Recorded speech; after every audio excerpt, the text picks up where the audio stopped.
Hello everyone, आपका स्वागत है मेरे चैनल योर जोशी में। आप लोग कैसे हैं? आई होप कि आप लोग ठीक होंगे। सो गाइस, स्टोरी स्टार्ट करने से पहले मैं आपको बता देनी चाहती हूँ, जिन जिन लोगों को ये स्टोरी कुछ ज़्यादा टॉक्सिक लग रही है तो मैं उनको फिर से बता देना चाहती हूँ।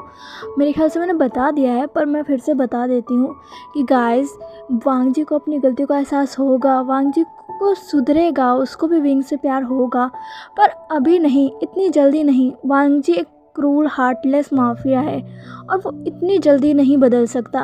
कोई भी नहीं इतनी जल्दी नहीं बदल सकता। वो बदलेगा, आप चिंता मत करिए। जल्दी ही अब आप लोग वांग जी का एक नया रूप देखेंगे। पर अभी के लिए प्लीज़ स्टोरी कंटिन्यू कीजिए, स्टोरी को ध्यान से सुनिए, समझिए। और जो जो लोग भी चाहते हैं कि वांग जी अब बदले, उसके वो सॉफ्ट हार्टेड हो, तो आप चिंता मत करिए, बस वो पार्ट आने ही वाले हैं। और हाँ, जो मुझसे पूछ रहे थे कि ये पार्ट अब कितने एपिसोड का है, कितने और पार्ट इसके बच्चे हैं, तो ये तो मुझे भी नहीं पता, क्योंकि मैं एक्सप्लेन करती हूँ और पार्ट के बारे में मुझे भी आइडिया नहीं होता कि इस स्टोरी के कितने पार्ट बन सकते हैं। देखती हूँ कि मैं इसको जल्दी ही ख़त्म कर दूँ। लेकिन अगर आप चाहते हो कि मैं थोड़ा लॉन्ग बनाऊँ तो मैं लॉन्ग भी बना दूँगी, ठीक है। अपनी राय मुझे कमेंट में ज़रूर बताइएगा, ओके। और मुझे ये भी बताइएगा कि मैं आपके पास साथ एक वन शॉट स्टोरी शेयर करूं, क्योंकि मेरा बर्थडे आ रहा है। मैं सोच रही हूँ उसमें आपके लिए एक स्वीट सी वन शॉट ले आऊँ, या फिर उस दिन भी आप फोर्स लव ही सुनेंगे, तो मुझे ये भी कमेंट करके ज़रूर बता दीजिएगा, ओके। तो चलिए हम अपनी स्टोरी की स्टार्टिंग करते हैं। यहाँ हमें विंग को दिखाया जाता है, जो कि अभी अपने बेबी के साथ बेड पर लेटा हुआ था। रात हो गई थी और बेबी भी सो चुका था। विंग उसकी टमी पर अपने हाथ रखकर उसको सहला रहा था और विंग एक बात सोच रहा था, क्योंकि वांग जी के बारे में ही वो सोच रहा था। क्योंकि जब से वांग जी ने उसे बेबी दिया है, तब से वांग जी उसके पास आया ही नहीं है, एक बार भी नहीं। विंग को तो डर लग रहा था कि मिल्क फीड करवाने के बाद कहीं वांग जी वापस से आकर बेबी को उससे छीन ना ले, लेकिन वांग जी तब भी नहीं आया। पर विंग को एक तसल्ली थी कि अच्छा है कि वांग जी नहीं आया है, और ना ही विंग वांग जी को देखना चाहता है। विंग जैसे ही ये सोचकर अपनी आंखों को बंद करता है, वैसे ही वांग जी उस रूम में चला आता है। वो जैसे ही गेट ओपन करता है, गेट के धड़ाम से न खुलने की आवाज़ से विंग तुरंत ही बेड से उठकर बैठ जाता है और वांग जी की तरफ देखता है। वांग जी, जो कि अभी एक मेड के साथ अंदर आया था, वांग जी को देखकर ही विंग बहुत ही ज़्यादा डर गया था। वांग जी अब अपनी डीप वॉइस में उस मेड से कहता है, बच्चे को यहाँ से ले जाओ। वो मेड तुरंत ही वांग जी के आगे अपना सर झुकाकर बच्चे को लेने बढ़ती है। तभी विंग तुरंत ही अपने बच्चे को अपने गोद में ले लेता है और अपने सीने से लगाकर कहता है, नहीं नहीं, तुम मेरे बच्चे को क्यों ले रही हो? तुम मेरे बच्चे को कैसे ले सकती हो? नहीं, मैं अपना बच्चा किसी को नहीं दूंगा, नहीं दूंगा मैं अपना बच्चा किसी को। वांग जी उस मेड से कहता है, चुपचाप इससे बच्चा छीनो और इसे यहाँ से ले जाओ। वो मेड ऐसा ही करने लगती है, लेकिन विंग उस मेड से कहता है, नहीं, मैं अपना बच्चा किसी को नहीं दूंगा, छोड़ो इसे, तुम क्या कर रही हो, छोड़ो। विंग उस मेड को बेबी को टच भी नहीं करने देता है। तभी वांग जी को बहुत तेज गुस्सा आता है। वो तुरंत ही विंग के पास जाता है, विंग को उसके बालों से पकड़कर तुरंत ही उसके बालों को खींचता है, जिससे विंग चिल्लाता है और अपने एक हाथ से वांग जी के हाथों को अपने बालों में से हटाने की कोशिश करने लगता है। तभी वांग जी बच्चे को विंग से छीन लेता है। विंग कहता है, नहीं, मेरा बेबी मुझे वापस करो, ये तुम क्या कर रहे हो, छोड़ो मुझे, मेरा बेबी मुझे वापस करो, तुम क्या कर रहे हो, छोड़ो। वांग जी उस मेड की तरफ देखता है और बच्चे को आगे बढ़ाते हुए कहता है, लो, इसे यहाँ से जल्दी ले जाओ। वो मेड तुरंत ही बच्चे को अपने गोद में ले लेती है, तुरंत ही उस रूम से चली जाती है और गेट भी बंद कर देती है। वांग जी ने अभी भी विंग के बालों को नहीं छोड़ा हुआ था। विंग अपने बालों को वांग जी के ग्रैब से छुड़ाने के लिए अपने दोनों हाथों से वांग जी के हाथों को हटाने लगता है, पर वांग जी विंग से ज़्यादा स्ट्रांग था। विंग का ताकत का उस पर कोई असर नहीं हो रहा था। विंग वांग जी के हाथों को हटाते हुए कोशिश करते हुए वांग जी से कहता है, नहीं, प्लीज़ ऐसा मत करो, तुम क्या कर रहे हो, मुझे मेरा बेबी दे दो। वो कहाँ ले गए मेरे बेबी को, प्लीज़ तुम क्या कर रहे हो, मुझे मेरा बेबी ला कर दो, मेरा बेबी मुझे ला कर दो। वांग जी उसकी बातों को सुनकर इरिटेट हो जाता है और उसके सर को उसके बालों से झंझोड़ते हुए कहता है, चुप रहो, समझे? खबरदार अगर तुमने अभी अपने मुंह से एक और शब्द भी निकाला। विंग रोते हुए कहता है, प्लीज़ ऐसा मत करो, मुझे छोड़ दो, मेरा बेबी मुझे ला कर दो, मेरा बेबी मुझे ला कर दो। प्लीज़ प्लीज़ प्लीज़ मेरे बेबी को मुझसे अलग मत करो, प्लीज़ मुझे मेरा बेबी ला कर दे दो, प्लीज़ प्लीज़ वांग जी मुझे मेरा बेबी दे दो। वांग जी अब विंग की बातें सुनकर इरिटेट हो जाता है। वो विंग को खींचकर एक चाटा मारता है जिससे विंग बेड पर गिर जाता है और वांग जी विंग को देखकर कहता है चुप रहो, मैंने कहा ना। विंग अब रोने लगता है, रोते रोते ही कहता है मेरा बेबी, और वो बहुत रोने लगता है। तभी वांग जी से पलटता है और उसके ऊपर आ जाता है और उसके दोनों हाथों को बेड से पिन कर देता है और कहता है अभी तुम्हें मुझे सर्व करना है, समझे। विंग कहता है नहीं नहीं प्लीज़ प्लीज़ ऐसा मत करो, मेरी बॉडी में बहुत पेन है, प्लीज़ प्लीज़ ऐसा मत करो, मुझे बहुत दर्द हो रहा है, प्लीज़ ऐसा मत करो प्लीज़। वांग जी कहता है तुम्हें क्या हो रहा है, तुम्हें कुछ भी हो रहा है उससे मुझे कोई भी लेना देना नहीं है, तुम बस यहाँ मुझे सर्व करने के लिए हो और बस तुम्हें वही करना है, समझे तुम। विंग रोते हुए वांग जी से कहते हैं नहीं प्लीज़ प्लीज़ मुझे मेरे साथ ऐसा मत करो, प्लीज़ प्लीज़ बस मुझे आज के लिए छोड़ दो, प्लीज़ प्लीज़ वांग जी बस बस आज के लिए। वांग जी कहता है बिल्कुल भी नहीं, और ऐसा कहकर वो तुरंत ही विंग के लिप्स को अपने लिप्स से जोड़ लेता है और उसे बहुत ही ज़्यादा ब्रूटली किस करने लग जाता है। विंग खुद को छुड़ाने की भी कोशिश नहीं कर पाता है क्योंकि वांग जी ने उसके हाथों को एक तो बहुत ही ज़्यादा टाइटली पकड़ लिया था और ऊपर से विंग के अंदर भी इतनी ज़्यादा ताकत नहीं थी कि वो वांग जी को अब खुद से दूर भी कर पाए। उसकी बॉडी में पहले से ही कल रात जो वांग जी ने उसके साथ किया था उसकी वजह से बहुत पेन था। विंग बस अब बेड पर यूं ही रोने के सिवा और कुछ नहीं कर पा रहा था, वो कुछ भी नहीं कर रहा था। वांग जी उसको ब्रूटली किस कर रहा था, विंग बस रो रहा था।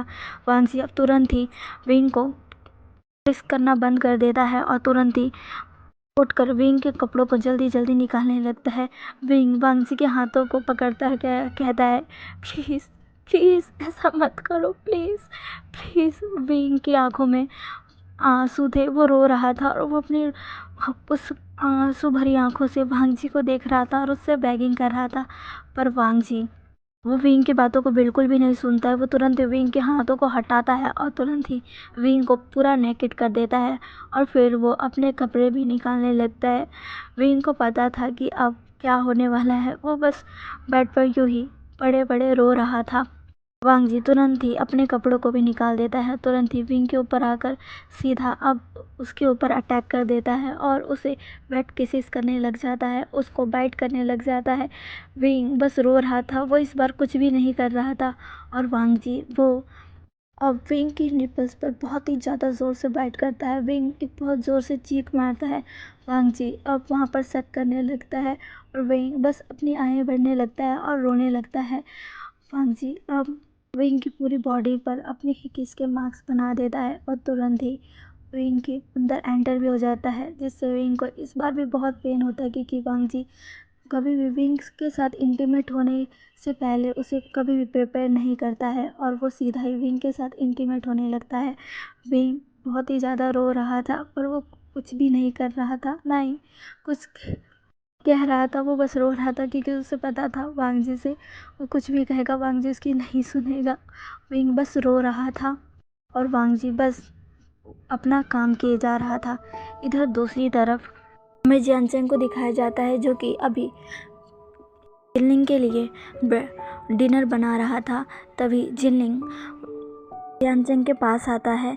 जियानचैंग जब जिनलिंग को देखता है तो जिनलिंग से कहता है जिनलिंग तुम यहाँ क्यों आ गए, मैं बस तुम्हारा डिनर लाने ही वाला था, जाओ टेबल पर बैठो, मैं बस अभी लेकर आता हूँ। जिनलिंग कुछ भी नहीं कहता है, वो बस जियानचैंग के पास आकर उससे लिपट जाता है। वो उसके पैरों को पकड़ लेता है और रोने लगता है। जियानचैंग जब जिनलिंग को ऐसे देखता है वो तुरंत ही नीचे बैठता है और जिनलिंग को उसके कंधे से पकड़ते हुए बोलता है जिनलिंग क्या हुआ, तुम रोने क्यों लग गए। जिनलिंग कहता है मुझे नहीं खाना, मुझे कुछ नहीं खाना अंकल। जियानचैंग कहता है पर क्यों, क्या हुआ जिनलिंग। जिनलिंग कहता है मुझे वे अंकल की याद आ रही है, मुझे बेबी की याद आ रही है। वो दोनों कहाँ हैं, वो दोनों कब आएंगे, वो दोनों क्यों चले गए, वो अंकल, वो बुरे अंकल उन्हें ले गए क्या, वो कभी नहीं आएंगे। जियान अंकल प्लीज़ बताइए ना। जियानचैंग जिसकी आंखों में भी अब आंसू आ गए थे वो तुरंत ही जिनलिंग को हक कर लेता और कहता है नहीं जिनलिंग ऐसा नहीं होगा, तुम्हारे जियान अंकल तुम्हारे वे अंकल को लेकर ज़रूर आएंगे, वो तुम्हारे छोटे भाई को भी लेकर ज़रूर आएंगे, तुम चिंता मत करो। जिनलिंग रोते हुए कहता है, सच्ची अंकल। जियान चंग हमें अपना सिर हिलाकर कहता है, हाँ हाँ मैं उसे ज़रूर लेकर आऊँगा, तुम्हारे वे अंकल और तुम्हारे भाई तुम इससे जल्दी मिलेंगे, तुम मुझसे जल्दी मिलोगे। जिनलिंग कहता है, पक्का ना अंकल। जियान कहता है, हाँ। और ऐसा कहकर वो जिनलिंग को बहुत ही ज़्यादा टाइटली हक कर लेता है। जिनलिंग भी जियान को बहुत ही ज़्यादा टाइट हक किए हुए था। दोनों की आंखों में ही बहुत सारे आंसू थे, क्योंकि वो दोनों ही विंग और बेबी से बहुत प्यार करते हैं। और अभी विंग और बेबी के पास ना होने पर उन दोनों की बहुत ज़्यादा फिक्र है। जियान तो बहुत ही ज़्यादा परेशान है, क्योंकि जिनलिंग को तो पता ही नहीं कि विंग अभी कहाँ है, लेकिन जियान वो तो सब जानता है कि विंग अभी कहाँ किसके पास है, पर उसे बस जगह नहीं पता। एक बार बस उसे वांग जी कहाँ पर है वो पता चल जाए, फिर वो वांग जी को छोड़ेगा नहीं। इधर दूसरी तरफ हमें सिचेंगा को दिखाया जाता है, जो कि बार बार जियान को कॉल कर रहे थे, लेकिन जियान उनका कॉल उठा ही नहीं रहा था। इधर जियान जो कि जिनलिंग को हक किए हुआ था, वो अपने फ़ोन की तरफ देखता है, जिस पर बार बार सिचेंग का कॉल आ रहा था। पर जियान जब भी उसे देख रहा था उसे गुस्सा ही आ रहा था। वो अब अपना फ़ोन लेता है और सीधा उसे स्विच ऑफ कर देता है। अब जब जियान को कॉल करते हैं तो जियान का फ़ोन ऑफ बता रहा था। सिचेंगा और भी ज़्यादा रोने लगते हैं। उनकी आंखों में पहले ही बहुत सारे आंसू थे, वो रो रहे थे और अब वो पूरी तरीके से टूट जाते हैं। वो अपने फेस को अपने पैरों में छुपाकर रोने लगते हैं और कहते हैं, जियान मैंने कुछ नहीं किया, प्लीज़ मुझसे बात करो, मुझे छोड़कर मत जाओ। ऐसा कहकर वो रोने लगते हैं। इधर दूसरी तरफ हमें वांग जी को दिखाया जाता है, जो कि अभी भी विंग के साथ अपनी वही एक्टिविटी कर रहा था, और वो भी बहुत ही ज़्यादा रफली। विंग जो कि अब अपनी पूरी ताकत को हार चुका था, वो बेड पर एकदम बेजान लाश की तरह पड़ा हुआ था। वांग जी अब रुकता है, विंग की तरफ देखता है, जो कि बिल्कुल भी हरकत नहीं कर रहा, लेकिन वो अभी भी थोड़े थोड़े होश में है। उसकी आंखों में आंसू है, वो कुछ बोल भी नहीं पा रहा है। वांग जी अब विंग का फेस को अपने हाथ से पकड़ता है और उसको अपनी तरफ घुमाते हुए कहता है, आइंदा से कभी भी मुझे छोड़ के जाने की गलती मत करना, समझे? अगर तुम मुझे छोड़कर गए तो मैं तुम्हें छोड़ूंगा नहीं, समझे? विंग अपनी बहुत ही ज़्यादा कमज़ोर भरी आवाज़ में कहता है, तो तुमने अभी कहाँ मुझे छोड़ा है वांग जी? ऐसा कहकर वो अपनी आंखें बंद कर लेता है और उसके आंखों में जो आंसू थे वो लुढ़क जाते हैं। वांग जी जब विंग की बातें सुनता है तो वो विंग के फेस को अपने हाथों में और भी ज़्यादा टाइटली पकड़ लेता है, जिससे विंग को दर्द होने लगता है। वांग जी अब विंग से कहता है, चुप रहो, समझे? मेरे सामने तुम्हें बोलने का हक नहीं है। अभी विंग एक बार फिर से अपनी कमज़ोर आवाज़ में कहता है, और तुम्हारे साथ सोने का हक है। क्यों वांग जी जब ये सुनता है तो उसे और तेज गुस्सा आ जाता है। वो विंग को फिर से खींचकर एक चाटा मारता है और कहता है, कुछ दिन तुम्हें छूट क्या दे दी, कुछ दिन तुम बाहर क्या रह ले, तुम्हारी तो जुबान खुल गई है, तुम अब बोलने लग गए हो, तुम्हें तो अब अच्छे से सबक सिखाना पड़ेगा। तभी विंग फिर से कहता है, और तुम इसके अलावा कर भी क्या सकते हो? वांग जी अब और भी ज़्यादा गुस्सा हो जाता और कहता है, तुम्हें तो मैं अब बिल्कुल नहीं छोड़ूंगा। ऐसा कहकर वांग जी अब विंग के साथ बहुत ही ज़्यादा रफली इंटीमेट होने लगता है। वो अपनी स्पीड को बहुत ही ज़्यादा बढ़ा देता है। विंग के मुंह से अब आवाज़ें आने लग गई थी। विंग बहुत ही ज़्यादा रो रहा था। वांग जी उससे कहता है, अब तुम्हें पता चलेगा कि मेरे सामने मुंह खोलने का नतीजा क्या होता है। विंग बस कुछ भी नहीं कह रहा था, वो बस वांग जी के टॉर्चर को सह रहा था, क्योंकि उसे पता था उसे ये सहना ही पड़ेगा, चाहे वो चाहे या ना चाहे। वांग जी पूरी रात विंग के साथ यही सब करता है, जब तक विंग बेहोश ना हो जाए। विंग के बेहोश होने के बाद ही वांग जी रुकता है।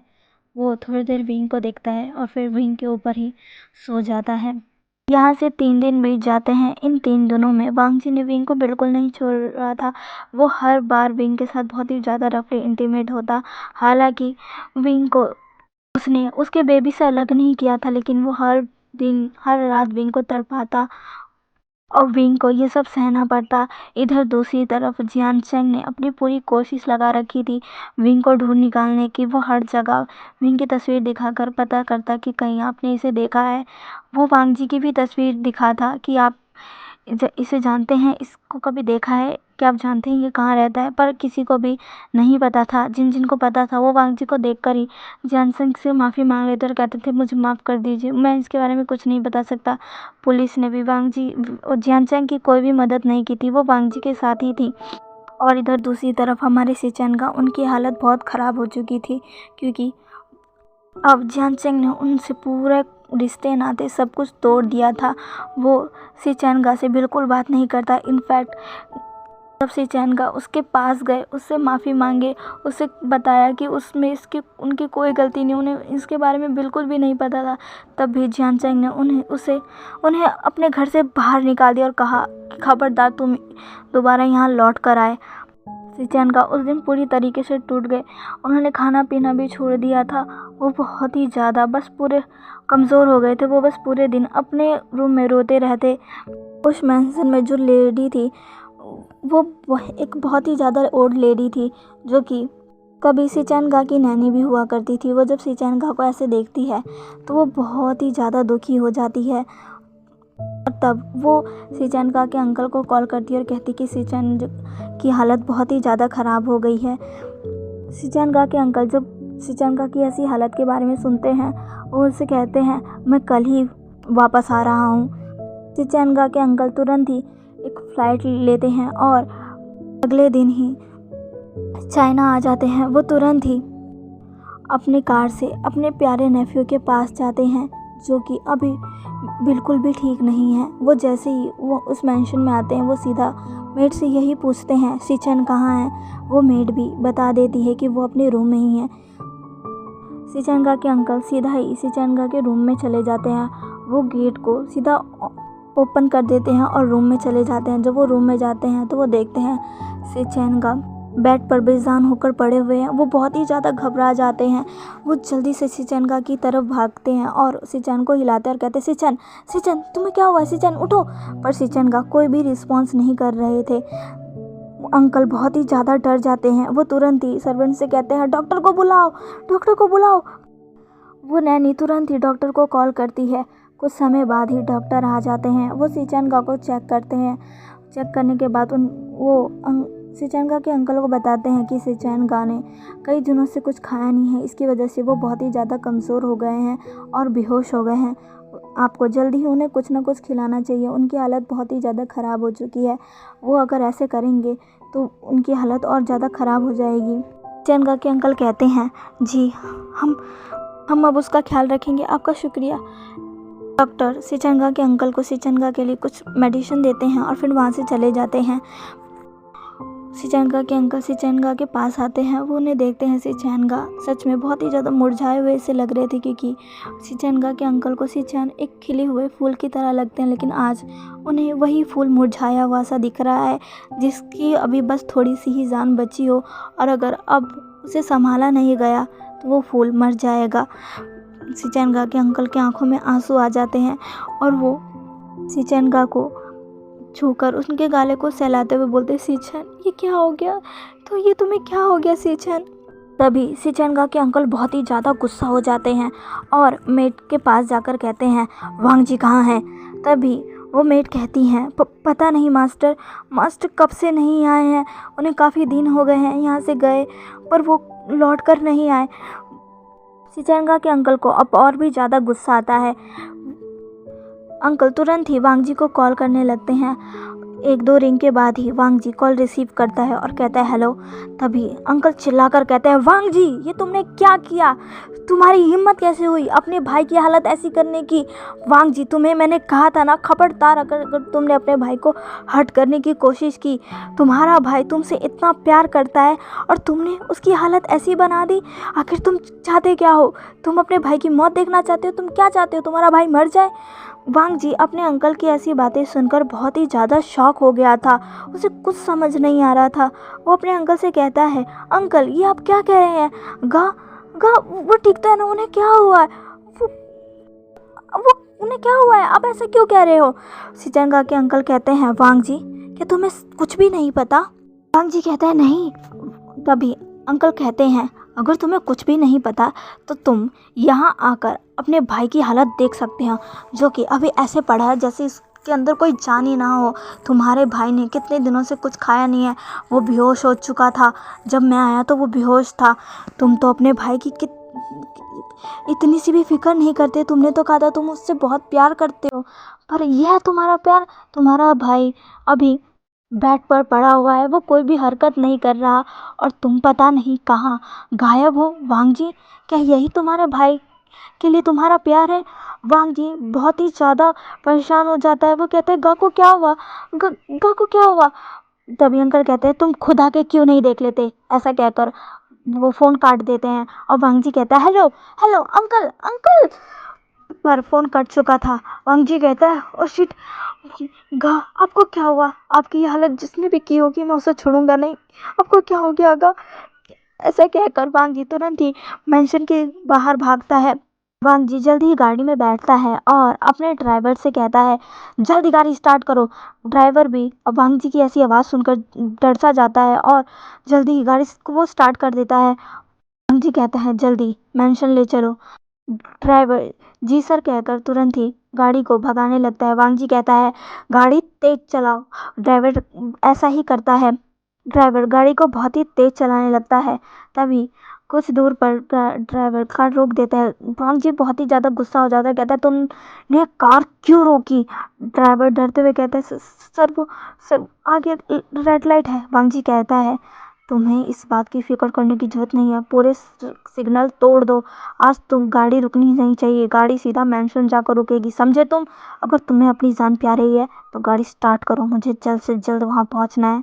ड्राइवर बहुत ही ज़्यादा डर सा जाता है। वो तुरंत ही सिग्नल को तोड़ देता है और गाड़ी को फुल स्पीड में बढ़ाकर मेंशन की तरफ ले जाने लगता है। आखिरकार आधे घंटे बाद वांग जी अपने मेंशन पहुंच जाता है और वो तुरंत ही मेंशन पहुंचने के बाद ही कार से बाहर आता है और तुरंत ही भागते हुए मेंशन के अंदर चला जाता है। वांग जी जैसे ही मेंशन के अंदर जाता है उसे सामने ही अपने अंकल दिख जाते हैं। वांग जी तुरंत ही अपने अंकल के पास जाता है और कहता है अंकल अंकल का को क्या हुआ? पर वांग जी कुछ भी नहीं कहते और सीधा उसे एक चाटा खींच कर मारते हैं। चलिए गाइस आज के लिए बस इतना ही। आज के पार्ट को कैसा लगा प्लीज़ मुझे कमेंट करके ज़रूर बताइएगा। प्लीज़ गाइस ढेर सारे कमेंट कीजिएगा और बताइएगा आज का पार्ट को कैसा लगा। और अगर आपको मेरी वीडियो पसंद आए तो प्लीज़ उसे लाइक शेयर एंड सब्सक्राइब कर दीजिएगा। मिलते हैं इसके नेक्स्ट पार्ट में, बाय।